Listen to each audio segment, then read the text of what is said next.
Okay, breakfast ನ್ಯೂಸ್ಗೆ ಮತ್ತೊಮ್ಮೆ ಸ್ವಾಗತ. ಬ್ರೇಕ್ಫಾಸ್ಟ್ ನ್ಯೂಸ್ನಲ್ಲಿ ಪ್ರಮುಖ ಕೆಲವು ಸುದ್ದಿಗಳನ್ನು ನೋಡಿದ್ದಾಯಿತು. ಈಗ ರಾಜ್ಯದಲ್ಲಿ ಇವತ್ತು ಏನೇನು ನಡೆಯಲಿಕ್ಕಿದೆ, ನಿಮ್ಮ ಊರಲ್ಲಿ ನಿಮ್ಮ ಜಿಲ್ಲೆಗಳಲ್ಲಿ ಏನಿದೆ ಅನ್ನೋದನ್ನು ನೋಡೋಣ. ಮೊದಲಿಗೆ ಪ್ರಮುಖ ನಗರಗಳಲ್ಲಿ ಕಾರ್ಯಕ್ರಮದ ವಿವರ ಈ ರೀತಿ ಇದೆ.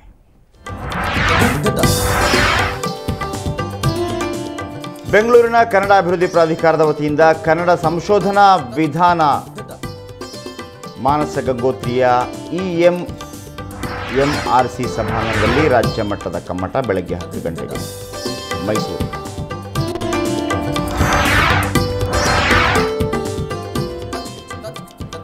ಹುಬ್ಬಳ್ಳಿಯಲ್ಲಿ ಪೇಜಾವರ ಮಠದ ವಿಶ್ವೇಶ್ವರ ತೀರ್ಥ ಶ್ರೀಗಳಿಂದ ದೇಶಪಾಂಡೆ ನಗರದ ಶ್ರೀಕೃಷ್ಣ ಕಲ್ಯಾಣ ಮಂಟಪದಲ್ಲಿ ರಾಮಾಯಣ ಪ್ರವಚನ ನಡೆಯುತ್ತೆ. ಸಂಜೆ 6:30ಕ್ಕೆ ಈ ಪ್ರವಚನ ನಡೆಯುತ್ತೆ.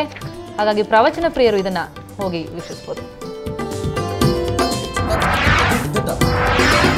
ಬಳ್ಳಾರಿಯಲ್ಲಿ ಇವತ್ತು ಚಳಗುರ್ಕಿ ಜಾತ್ರೆ ನಿಮಿತ್ತ ನಂದಿಕೋಲು ಉತ್ಸವ ನಡೆಯಲಿದೆ.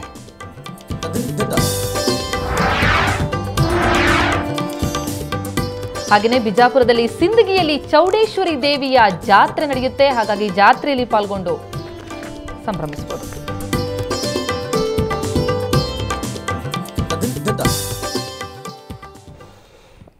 ಇವತ್ತು ಬೇರೆ ಬೇರೆ ಜಿಲ್ಲೆಗಳಲ್ಲಿ ಏನೆಲ್ಲ ಕಾರ್ಯಕ್ರಮಗಳಿದೆ ಅನ್ನೋದನ್ನು ನೋಡಿದ್ರಿ. ನೀವು ಕೂಡ ಸಾಧ್ಯವಾದರೆ, ನಿಮಗೆ ಅಗತ್ಯ ಬಿದ್ದರೆ ಅಥವಾ ಅಗತ್ಯ ಅನಿಸಿದರೆ ಖಂಡಿತವಾಗ್ಲೂ ಇದರಲ್ಲಿ ಭಾಗವಹಿಸ್ಬೋದು.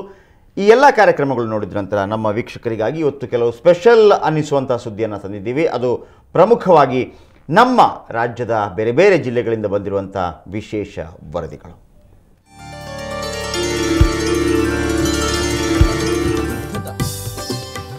ಇತ್ತೀಚೆಗೆ ಕೃಷಿಯತ್ತ ಯುವಕರು ಹೆಚ್ಚು ಗಮನ ಹರಿಸ್ತಾರೆ. ಅದರಲ್ಲೂ ಲಾಭದಾಯಕ ಬೆಳೆಯಿಂದ ತಮ್ಮ ಆರ್ಥಿಕ ಮಟ್ಟವನ್ನ ಸುಧಾರಿಸಿಕೊಳ್ತಾ ಇದ್ದಾರೆ. ಕೊಪ್ಪಳದ ರೈತ ಕುಟುಂಬವೊಂದು ಕರಿಬೇವು ಬೆಳೆದು ಸುತ್ತಮುತ್ತಲ ರೈತರು ಹುಬ್ಬೇರಿಸುವಂತೆ ಮಾಡಿದ್ದಾರೆ.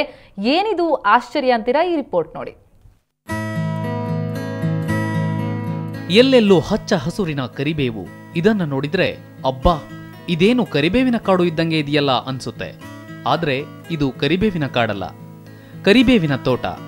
ಕೊಪ್ಪಳ ಜಿಲ್ಲೆಯ ಯಲಬುರ್ಗಾ ತಾಲೂಕಿನ ಮಂಡಲಮರಿ ಗ್ರಾಮದ ಯಲ್ಲಪ್ಪ ಹಾಗೂ 3 ಸಹೋದರರು ಬೆಳೆದಿರೋ ತೋಟವಿದು.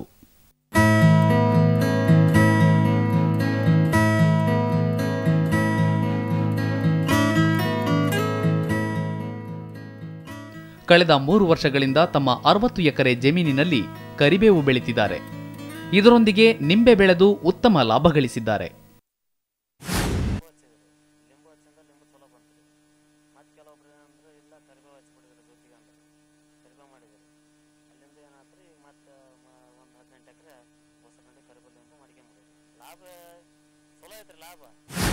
ಯಲ್ಲಪ್ಪ ಹಾಗೂ ಸಹೋದರರು ಈ ಮೊದಲು ಬರೀ ತರಕಾರಿ ಬೆಳೆಯುತ್ತಿದ್ರು. ಸ್ನೇಹಿತರೊಬ್ಬರ ಸಲಹೆ ಮೇರೆಗೆ ತಮ್ಮ 60 ಎಕರೆ ಜಮೀನಿನಲ್ಲಿ ಕರಿಬೇವಿನ ಸಸಿಗಳನ್ನ ನಾಟಿ ಮಾಡಿದ್ರು. ಈಗ ಕರಿಬೇವು ತೋಟವೇ ನಿರ್ಮಾಣವಾಗಿದೆ. ಕರಿಬೇವು ಏನು ಮಹಾ, ಇದರ ಲಾಭವೇನೋ ಅಷ್ಟಕ್ಕಷ್ಟೇ ಅನ್ನಬೇಡಿ. ಇದರ ಲಾಭ ಕೇಳಿದ್ರೆ ನಿಮಗೆ ಮೈ ಜುಮ್ಮೆನಿಸುತ್ತೆ.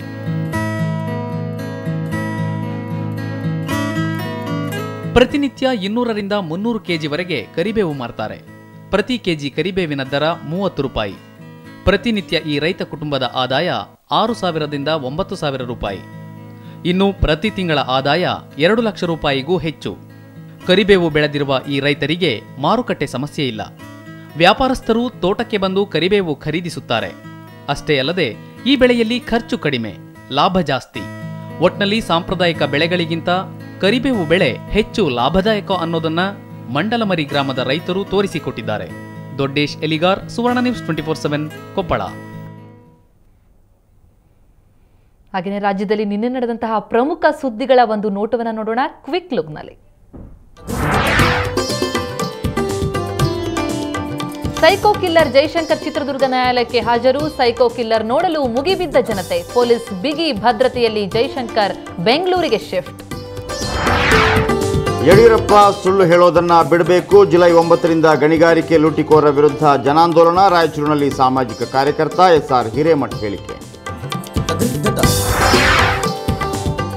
ಕೊಂಕಣ ರೈಲ್ವೆ ಮಾರ್ಗದ ಮೂಲಕ ಕಲ್ಲಿದ್ದಲು ಪೂರೈಕೆಗೆ ವಿರೋಧ. ಉಡುಪಿಯಲ್ಲಿ ರೈತ ಸಂಘದಿಂದ ರೈಲ್ ರೋಕೋ ಚಳುವಳಿ. ಮತ್ಸ್ಯಗಂಧ ಎಕ್ಸ್ಪ್ರೆಸ್ ಸಂಚಾರಕ್ಕೆ ತಡೆಯೊಡ್ಡಿ ಪ್ರತಿಭಟನೆ. ಶಾಲೆಗೆ ಹುಸಿ ಬಾಂಬ್ ಬೆದರಿಕೆ ಕರೆ. ರಾಮನಗರದ ಶಾಂತಿನಿಕೇತನ ವಿದ್ಯಾಸಂಸ್ಥೆಯಲ್ಲಿ ಮೂಡಿದ ಆತಂಕ. ಬಾಂಬ್ ನಿಷ್ಕ್ರಿಯ ದಳ ಹಾಗೂ ಶ್ವಾನದಳದಿಂದ ಪರಿಶೀಲನೆ. ಶಿವಮೊಗ್ಗ ಒಳರಸ್ತೆಗಳ ಅಭಿವೃದ್ಧಿ ಕಾಮಗಾರಿಗೆ ಚಾಲನೆ. 25 ಕೋಟಿ ರೂಪಾಯಿ ವೆಚ್ಚದಲ್ಲಿ 25 ಕಿಲೋಮೀಟರ್ ರಸ್ತೆ ಅಭಿವೃದ್ಧಿ. ಜಿಲ್ಲಾಧಿಕಾರಿಯಿಂದ ಕಾಮಗಾರಿಗೆ ತಾತ್ಕಾಲಿಕ ಬ್ರೇಕ್. ಕಾರವಾರ ಹಿರಿಯ ಆರೋಗ್ಯ ನಿರೀಕ್ಷಕ ಲೋಕಾಯುಕ್ತ ಬಲೆಗೆ. ಚಹಾದಂಗಡಿ ಮಾಲೀಕನಿಂದ ಲಂಚ ಸ್ವೀಕರಿಸುತ್ತಿದ್ದಾಗ ಬಲೆಗೆ ಬಿದ್ದರು. ಹಣ ನೀಡದಿದ್ದರೆ ಮನೆಯ ಅರ್ಧ ಭಾಗ ನೆಲಸಮ ಮಾಡೋ ಬೆದರಿಕೆ.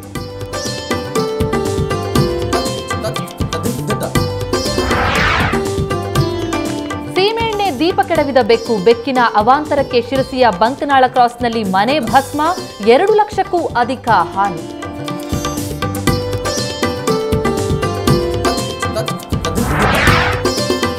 ಜಮೀನು ಉಳುಮೆ ವೇಳೆ ಚೋಳರ ಕಾಲದ ಪುರಾತನ ವಸ್ತು ಪತ್ತೆ. ಹಾಸನದ ಆಲೂರಿನ ಕಿರಳಿಯಲ್ಲಿ ಪತ್ತೆಯಾದ ವಸ್ತು ಉತ್ಖನನಕ್ಕೆ ಆಗ್ರಹಿಸಿದ ಸ್ಥಳೀಯರು.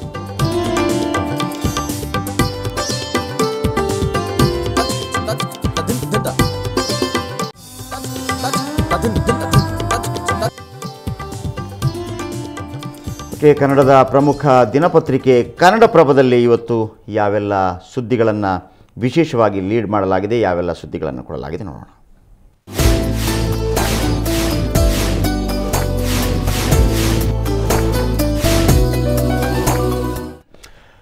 ಕನ್ನಡಪ್ರಭದಲ್ಲಿ ಪ್ರಮುಖ ಸುದ್ದಿಯನ್ನಾಗಿ ರೋಲ್ ಕಾಲ್ ಮಾಡ್ತಿದ್ದೀರಾ ಅಂದರೆ CET ಬಿಕ್ಕಟ್ಟು ವಿಚಾರಕ್ಕೆ ಸಂಬಂಧಪಟ್ಟ ಹಾಗೆ ಸರ್ಕಾರಕ್ಕೆ ಹೈಕೋರ್ಟ್ ಏನು ಮಾತಿನಟ್ಟು ನೀಡಿತು ಇದನ್ನು ಬಹಳ ಪ್ರಮುಖವಾಗಿ ತಗೊಂಡಿದ್ದಾರೆ. 8ರೊಳಗೆ ನ್ಯಾಯಮೂರ್ತಿ ಪದ್ಮರಾಜ್ ಸಮಿತಿ ವರದಿ ಆಧಾರದ ಮೇಲೆ ಶುಲ್ಕ ನಿಗದಿಗೆ ಆದೇಶ ಏನಿದೆ ಇದನ್ನು ಬಹಳ ಪ್ರಮುಖವಾಗಿ ಮೊದಲನೇ ಸುದ್ದಿಯಾಗಿ ಕನ್ನಡಪ್ರಭ ತಗೊಂಡಿದೆ. ಓಕೆ, ಅದೇ ರೀತಿಯಲ್ಲಿ ಇನ್ನೊಂದು ಸುದ್ದಿ ಅಂತಂದರೆ ಮೊಬೈಲ್ ಪ್ರಿಯರಿಗೆ ಒಂದು ರೀತಿಯಲ್ಲಿ ಒಂದು ಅಲರ್ಟ್ ಕೊಡುವಂಥದ್ದು, ಕಿವಿ ಮಾತನ್ನು ಹೇಳುವಂಥ ಸುದ್ದಿಯನ್ನು ಕನ್ನಡಪ್ರಭ ತೆಗೆದುಕೊಂಡಿದೆ.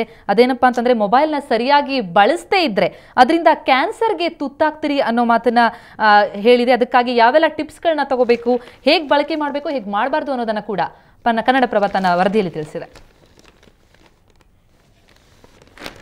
ಹಾಗೆಯೇ ಇನ್ನೊಂದು ವಕ್ರತುಂಡೋಕ್ತಿ ಮತ್ತು ತ್ರಿಭಾಷಿತ, ಇದು ಸಾಕಷ್ಟು ಪ್ರಚಲಿತದಲ್ಲಿರುವಂಥದ್ದು. ವಕ್ರತುಂಡೋಕ್ತಿಯಲ್ಲಿ ದೇವರು ಗಂಡಸರನ್ನು ಭೂಮಿಗೆ ಕಳಿಸಿದ, ಅವರು ಕಷ್ಟಪಡಲಿ ಅಂತ, ಹಾಗೆ ಹೆಂಗಸರನ್ನು ಕಳಿಸಿದ ಅದನ್ನು ಖಾತ್ರಿಪಡಿಸಿಕೊಳ್ಳಲಿಕ್ಕೆ ಅಂತ ಅನ್ನೋದನ್ನು ವಕ್ರತುಂಡೋಕ್ತಿಯಲ್ಲಿ ಹೇಳಿದರೆ, ತ್ರಿಭಾಷಿತದಲ್ಲಿ ಬಹಳ ಸೊಗಸಾಗಿದೆ. ಅದರಲ್ಲಿ ಹೇಳುವ ಪ್ರಕಾರ ಹುಡುಗಿ 99 ಅಂಕ ಪಡೆದಾಗ ಅವಳ ಪ್ರತಿಕ್ರಿಯೆ, ನನ್ನ ಪೇಪರ್ ನೋಡಿದವ ಕಂಜೂಸ್. ಇನ್ನೊಂದು ಅಂಕ ಕೊಟ್ಟಿದ್ರೆ ಏನೋ ಅವನು ಸತ್ತೋಗ್ತಾ ಇದ್ನ. ಆದರೆ ಅದೇ ಹುಡುಗರು ಪೇಪರ್ ನೋಡಿದರೆ ಏನು ಹೇಳ್ತಾರೆ ಅಂತಂದರೆ, ಅವರು ಪೇಪರ್ ನೋಡುವಾಗ ಅದರಲ್ಲಿ 35 ಮಾರ್ಕ್ ಇರುತ್ತೆ ಅಂತಂದರೆ 35 ತೊಗೊಂಡಾಗ ಹುಡುಗರ ಪ್ರತಿಕ್ರಿಯೆ ಹೇಗಿರುತ್ತೆ, ಮಗ ದೇವ್ರ ಕಣ ಮಗವ ದೇವರು. ನಿಜಕ್ಕೂ ಹೀಗೆ ಇರುತ್ತೆ ಅಂತೀರಾ? ಓಕೆ, ನೆಕ್ಸ್ಟ್ ಇರುವಂಥದ್ದು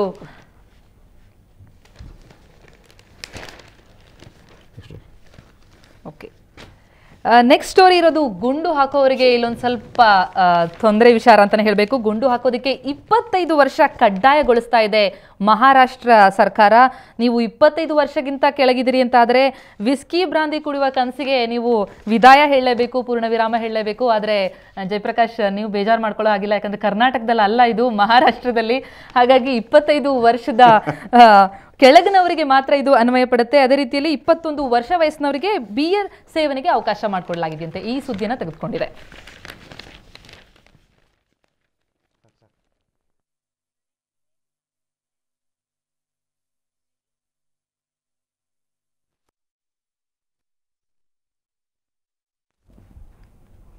ಓಕೆ, ಇನ್ನು ಸಾಕಷ್ಟು ಸುದ್ದಿಗಳನ್ನ ಹೇಳೋದಿದೆ. ಕ್ರೀಡಾ ಸುದ್ದಿ ಇದೆ, ಫಿಲ್ಮ್ ಸುದ್ದಿ ಇದೆ, ಎಲ್ಲ ಸುದ್ದಿಗಳನ್ನ ನೋಡೋಣ. ಅದಕ್ಕೂ ಮುನ್ನ ಒಂದು ಪುಟ್ಟ ಬ್ರೇಕ್. ಮುಂದೆ ನಿರೀಕ್ಷಿಸಿ.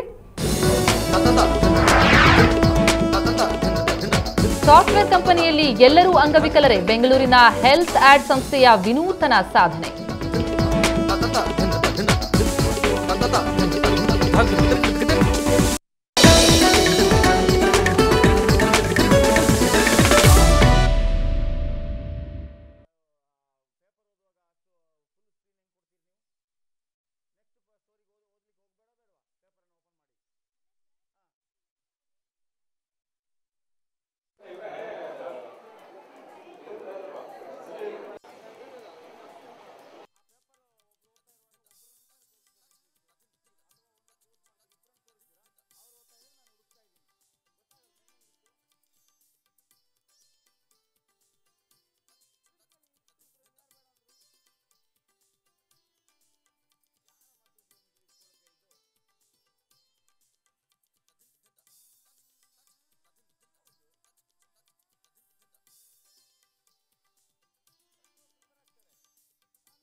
ಓಕೆ, ಬ್ರೇಕ್ಫಾಸ್ಟ್ ನ್ಯೂಸ್ಗೆ ಮತ್ತೆ ಸ್ವಾಗತ. ಕೆಲವು ಪ್ರಮುಖ ಸುದ್ದಿಗಳನ್ನು, ರಾಜ್ಯದ ಸುದ್ದಿಗಳನ್ನು, ರಾಷ್ಟ್ರಮಟ್ಟದ ಸುದ್ದಿಗಳನ್ನು ನೋಡಿದ್ರಿ. ಹಾಗೆಯೇ ನಿಮ್ಮ ಜಿಲ್ಲೆಗಳಲ್ಲಿ ಏನೆಲ್ಲ ಇವತ್ತು ನಡೆಯಲಿಕ್ಕಿದೆ ಅನ್ನೋ ಪ್ರಮುಖ ಸುದ್ದಿಗಳನ್ನು ಕೂಡ ನೋಡಿದ್ರಿ. ಕನ್ನಡಪ್ರಭದಲ್ಲಿ ಏನಿದೆ ಅದನ್ನು ಕೂಡ ನೋಡಿದ್ರಿ. ಈಗ ಬೆಂಗಳೂರಲ್ಲಿ ಇವತ್ತು ಏನೆಲ್ಲ ಕಾರ್ಯಕ್ರಮಗಳಿವೆ, ಬೆಂಗಳೂರಿಗರಿಗೆ ಯಾವೆಲ್ಲ ಕಾರ್ಯಕ್ರಮದಲ್ಲಿ ಇವತ್ತು ಭಾಗವಹಿಸ್ಬೋದು, ಇದರ ಬಗ್ಗೆ ಒಂದು ನೋಡ. ಇವತ್ತು ಸಂಜೆ 5:30ಕ್ಕೆ ಸೆಂಟ್ರಲ್ ಕಾಲೇಜು ಆವರಣದಲ್ಲಿ ಭಾರತದ ಸಂಸತ್ ಎಂಬ ಪ್ರಜಾಪ್ರಭುತ್ವದ ಅಣಕು ಕಾರ್ಯಕ್ರಮ ನಡೆಯಲಿದೆ. ಸಂಜೆ 5:30ಕ್ಕೆ ಸೆಂಟ್ರಲ್ ಕಾಲೇಜು ಆವರಣ, ಬೆಂಗಳೂರು. ಹಾಗೆಯೇ ರಂಗಾಸಕ್ತರಿಗೆ ಜೆಪಿ ನಗರದ ರಂಗಶಂಕರದಲ್ಲಿ ಹೀಗಾದರೆ ಹೇಗೆ ಅನ್ನೋ ನಾಟಕ ಪ್ರದರ್ಶನ ನಡೀತಾ ಇದೆ. ಸಂಜೆ 7:30ಕ್ಕೆ ಸರಿಯಾಗಿ ಈ ನಾಟಕ ಪ್ರದರ್ಶನ ಆರಂಭ ಆಗುತ್ತೆ.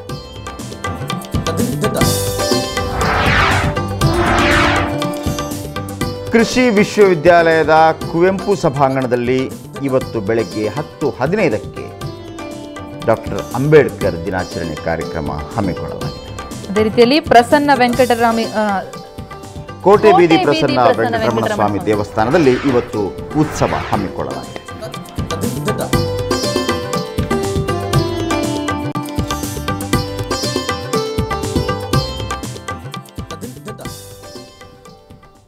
ಓಕೆ, ಬೆಂಗಳೂರಲ್ಲಿ ಏನೆಲ್ಲ ಕಾರ್ಯಕ್ರಮ ಇದೆ ಅಂತ ತಿಳ್ಕೊಂಡಾದ ನಂತರ ನಾವು ಆವಾಗಲೂ ಅಷ್ಟೇ ಬೇರೆ ರಾಜ್ಯದ ಮೂಲೆಗಳಿಂದ ಜಿಲ್ಲೆಗಳಿಂದ ಬಂದಂಥ ಕೆಲವು ವಿಶೇಷ ಸುದ್ದಿಗಳನ್ನು ನಿಮಗೆ ತೋರಿಸಿದ್ವಿ. ಈಗ ಉದ್ಯಾನ ನಗರಿ ಬೆಂಗಳೂರಿನಲ್ಲಿ ಸದ್ದು ಮಾಡ್ತಿರೋ ಒಂದು ಬಹಳ ಸ್ವಾರಸ್ಯಕರವಾದಂಥ ಸುದ್ದಿ ಇದೆ.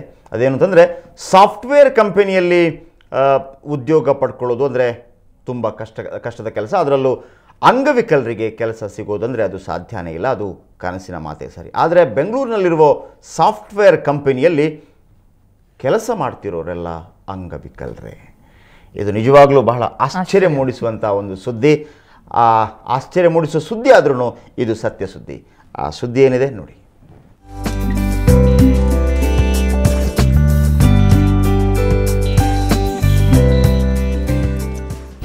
ಕಾನ್ಫಿಡೆಂಟ್ ಆಗಿ ವರ್ಕ್ ಮಾಡ್ತಾ ಸಂಭ್ರಮಿಸ್ತಿರೋ ಈ ತಂಡವನ್ನ ನೋಡಿದ್ರೆ ಖುಷಿ ಆಗುತ್ತೆ. ಇವರು ಅಂಗವಿಕಲರು ಅಂತ ಅಂದ್ರೆ ಅದು ಸುಳ್ಳೇನೋ ಅಂತ ಅನ್ಸುತ್ತೆ. ಆದ್ರೆ ಪ್ರತಿಷ್ಠಿತ ಸಾಫ್ಟ್ವೇರ್ ಕಂಪನಿಯಲ್ಲಿ ಕೆಲಸ ಮಾಡ್ತಿರೋ ಇವರ್ಯಾರಿಗೂ ಬಾಯಿ ಬರೋದಿಲ್ಲ, ಕಿವಿ ಕೇಳಿಸೋದಿಲ್ಲ, ನಡೆದಾಡಕ್ಕಾಗಲ್ಲ.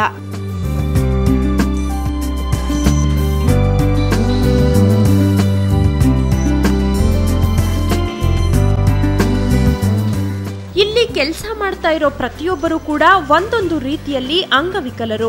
ಸೃಷ್ಟಿಯ ವೈಚಿತ್ರವೇ ಅಂತದ್ದು, ಯಾರೂ ಪರಿಪೂರ್ಣರಲ್ಲ.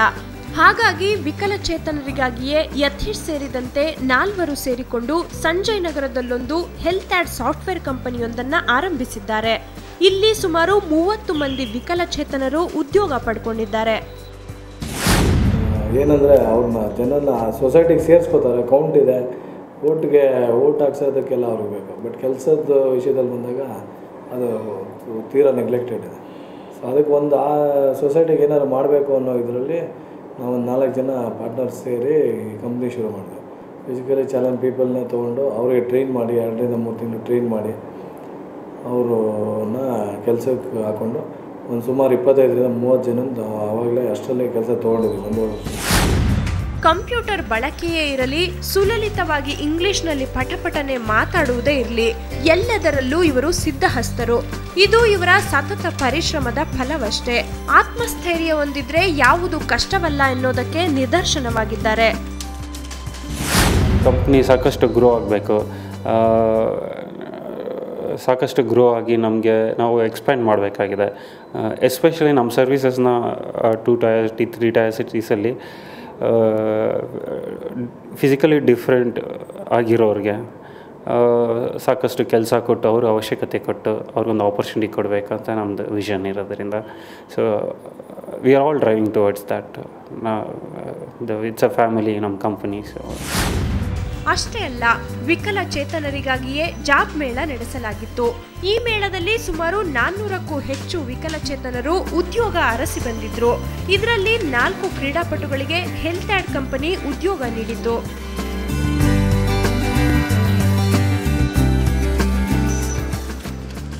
ವಿಕಲಚೇತನರ ಬಾಳಿಗೆ ಬೆಳಕು ತಂದ ಈ ಸಂಸ್ಥೆಗೆ ಹಣದ ನೆರವು ಬೇಕಾಗಿಲ್ವಂತೆ. ಏನೇ ಆಗಲಿ ಉತ್ತಮ ಭವಿಷ್ಯ ರೂಪಿಸಿಕೊಳ್ಳುವ ವಿಕಲಚೇತನರು ಸಮಾಜಕ್ಕೆ ಮಾದರಿ.